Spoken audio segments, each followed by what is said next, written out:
Magandang umaga mga kababayan, narito ang pinakahuling ulat sa Bagyong Krising.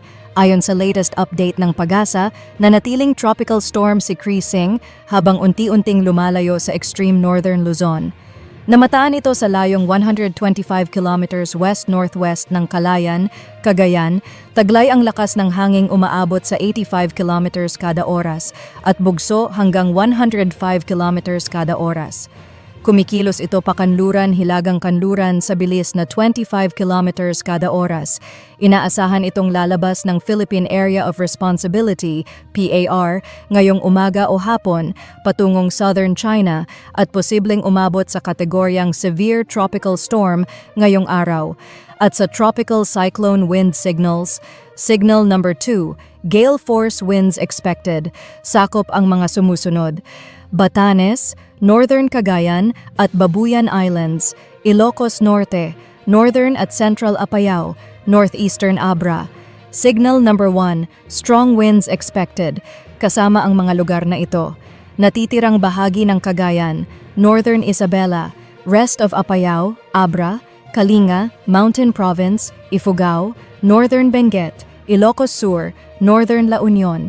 Asahan ang pagkakasira ng mga estrukturang gawa sa magagaan na materyales, pagkatumba ng puno at poste, at posibleng pinsala sa taniman. Manatiling alerto. At sa heavy rainfall outlook, batay sa Weather Advisory number 15 ng PAGASA, inaasahan ang moderate to heavy rains sa mga sumusunod: Metro Manila, Central Luzon, Calabarzon, Bicol Region, Mimaropa, Visayas, Northern Mindanao. Mag-ingat sa baha at pagguho ng lupa, lalo na sa mabababang lugar. Monsoon wind gusts.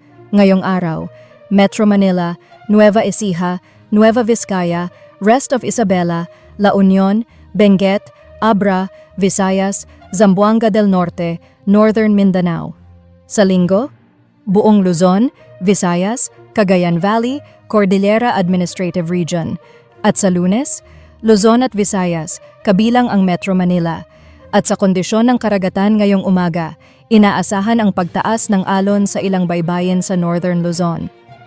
Posibleng maabot ang taas na 1 hanggang 2 meters sa baybayin ng Batanes, Cagayan, Babuyan Islands, Ilocos Norte at Ilocos Sur.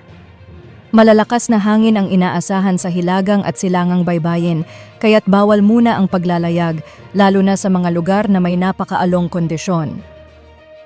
Samantala, ilang bahagi ng Aurora, Eastern Visayas, Palawan at Southern Mindanao ang makararanas ng katamtamang pag-alon.